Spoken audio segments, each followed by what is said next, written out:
depuis les huitièmes de finale, Ernest Faye est le nouveau sélectionneur de l'équipe nationale de Côte d'Ivoire. Pour la petite histoire, Ernest Faye, c'est un ancien joueur professionnel de l'équipe nationale de Côte d'Ivoire. Il a évolué avec les éléphants.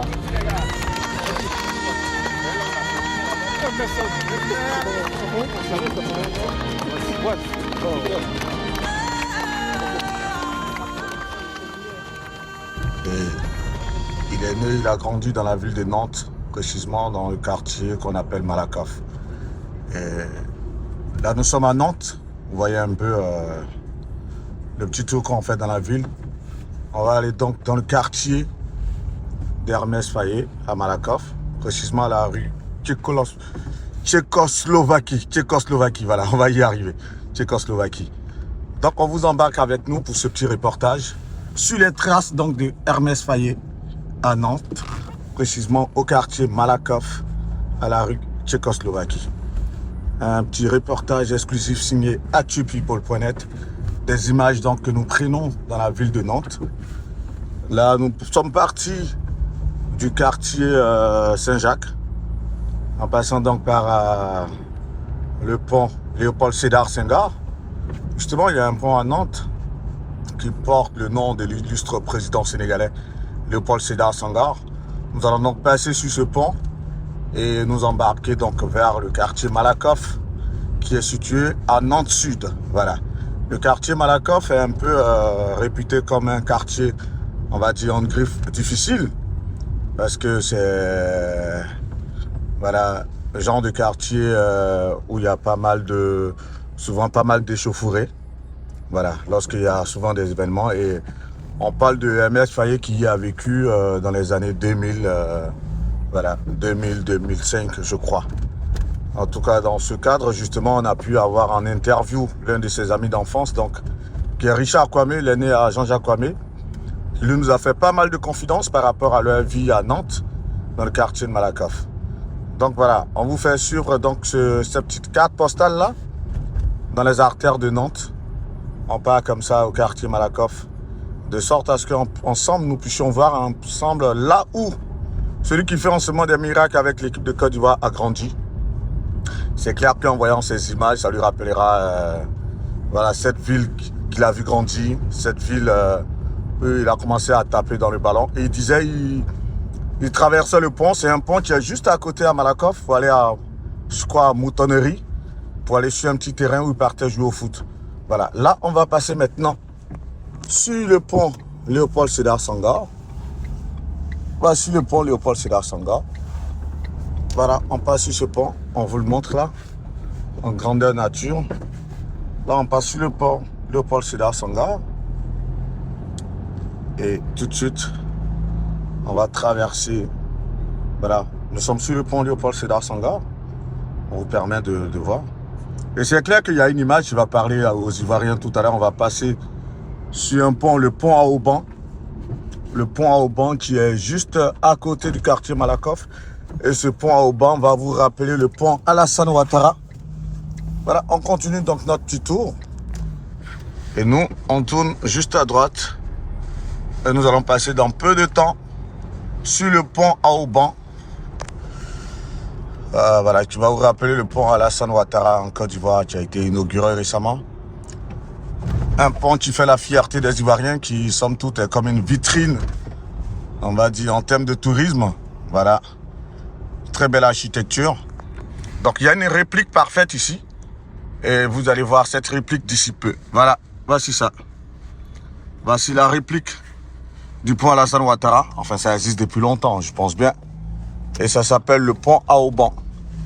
Et il est juste à côté du quartier où Ernest Faye a grandi. Donc ici à Nantes. Voilà, voici le pont à Auban. Là, nous passons sur le pont à Auban. Nous sommes bien à Nantes. Hein. Là, nous ne sommes pas à Abidjan, nous sommes à Nantes. Nous passons le pont à Auban.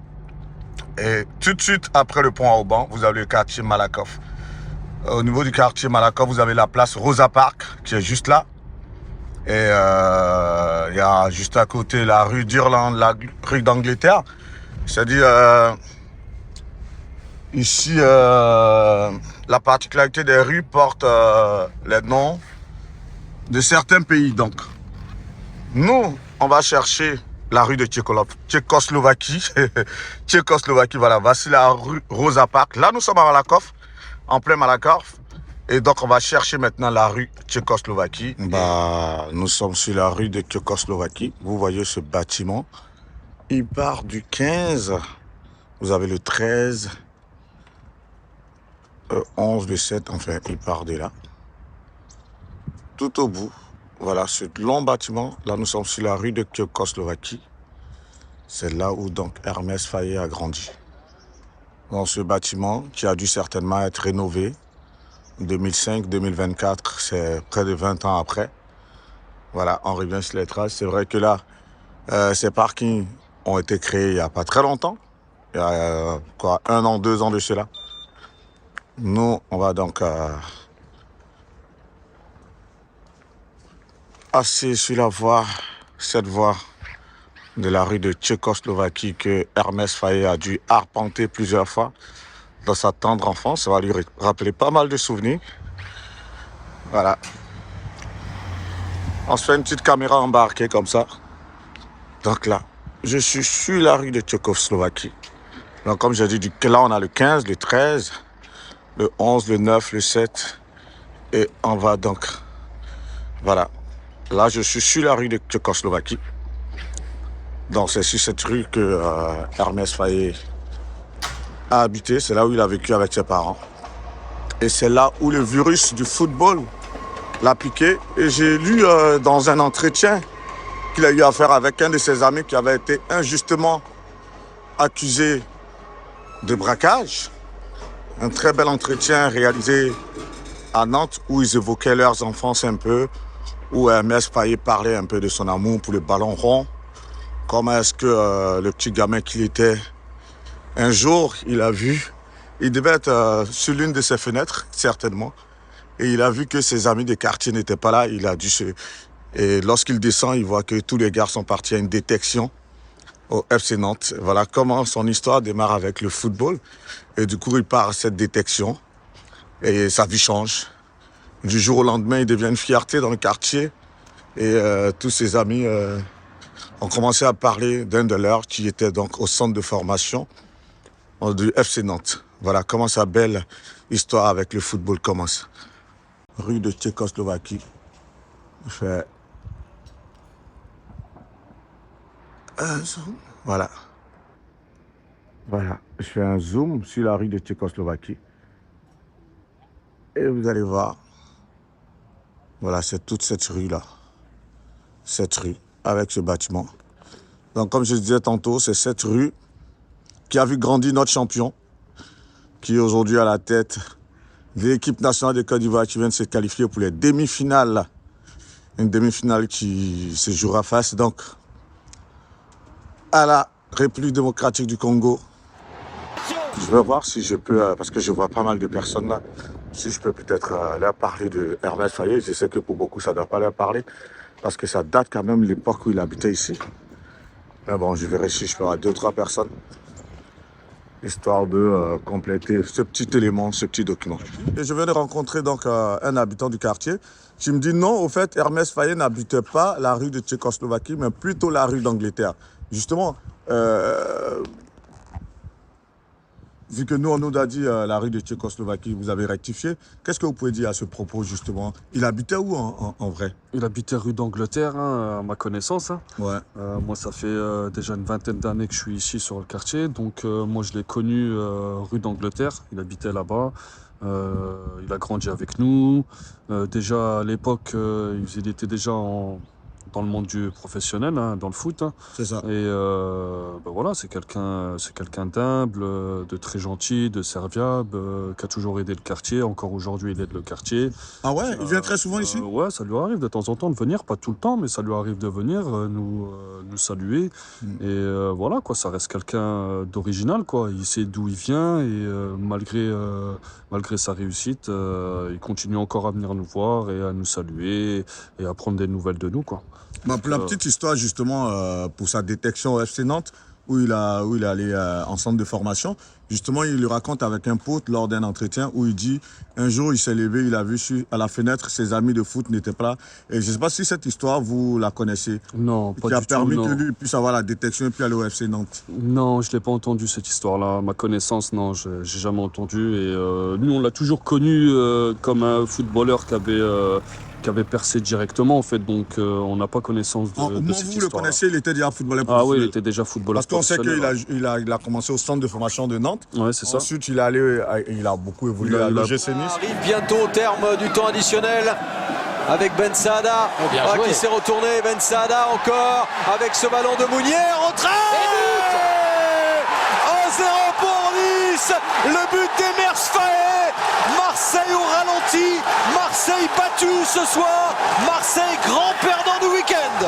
Mais vous l'avez connu à quelle période justement? Ah, dans les années 2003, 2004, 2005, tout ça. Ok. Ces années-là. Et puis après, bah, moi, je l'ai plus connu là. Puis après, on a toujours entendu parler de lui, quoi, parce que ça faisait partie ça restait un jeune du quartier qui avait évolué dans le foot. Ouais. Et bah, c'était une fierté pour nous. Ça reste toujours même une fierté pour nous. Et en ce moment, il est à la CAN avec la Côte d'Ivoire. C'est ça, Et, en tant qu'entraîneur. En tant qu'entraîneur. Et ils se sont qualifiés pour les demi-finales là, justement. Exactement. Et super évolution. Même on les félicite même d'avoir avancé comme ça. Surtout que c'est eux qui ont organisé la CAN.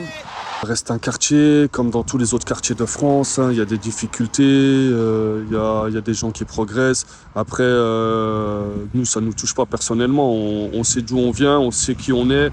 Et voilà, ça nous empêche pas d'évoluer, nous, dans notre vie professionnelle ou même familiale. Donc, ça nous bloque pas. Après, c'est des préjugés que les gens, ils ont. Après, on peut pas changer le monde entier non plus, quoi. Si vous avez un petit message pour lui donner de la force, parce que là, ils sont en demi-finale, les éléphants. Bah écoute, Et lui, en tant qu'entraîneur. j'ai envie de te dire force à toi, force à ton équipe, force à ton pays. Bravo pour tout ce que vous avez fait, l'évolution. Et voilà, quoi, continuer comme ça, et puis en espérant que la CAN. Lorsqu'on est sur la place Rosa Parks à Malakoff, on voit bien le pont à Auban qui est là. Et là, tout de suite, vous avez la rue d'Angleterre. La rue d'Angleterre, là où il y a la poste de Malakoff. Et voici le bâtiment où, voilà, ce bâtiment en forme de banane. Donc, sur rue d'Angleterre à Malakoff, à Nantes, où Hermès Faé aurait, voilà, également grandi. Donc, soit c'est la rue d'Angleterre ou rue de Tchécoslovaquie. Une chose est sûre, c'est au quartier Malakoff à Nantes. C'est dans ce quartier qu'il a grandi. Et juste derrière là-bas, vous avez la rue d'Allemagne avec d'autres bâtiments. Et voilà. La place Rosa Parks. De cette place, donc, juste à côté de la rue de Tchécoslovaquie, on a la rue de Madrid, justement. Ça, c'est la rue de Madrid. Et vous voyez le bâtiment là-bas au niveau de la rue d'Angleterre. Et voici l'autre bâtiment, donc. De l'autre côté, on était sur la rue de Tchécoslovaquie. C'est le même bâtiment, mais qui cette fois-ci se retrouve au niveau de la rue de Madrid. Voilà, le bâtiment en forme de banane. Et voici donc là où on va dire c'est dans cette zone que Hermès Faé a grandi. Ouais, il a un petit terrain là, une petite aire de jeu pour les enfants. J'ai pas eu la chance de remporter la CAN avec mon pays, pour mon pays, en tant que joueur. Et en plus d'être une motivation, pour moi, c'est presque une obligation. Je me dois de remporter au moins une CAN pour mon pays. Alors aujourd'hui, ce sera pas en tant que joueur, ça c'est sûr et certain. Donc j'ai l'opportunité de le faire en tant qu'entraîneur, donc je vais me battre pour que je puisse ramener une coupe à mon pays. Ça c'est important. Et si je peux le faire quand la CAN se joue dans mon pays, bah, c'est encore mieux. Donc en tout cas, mon objectif il est là. Et de mon côté, je vais tout faire pour que mes joueurs se battent et mouillent le maillot pour qu'on puisse atteindre cet objectif ensemble.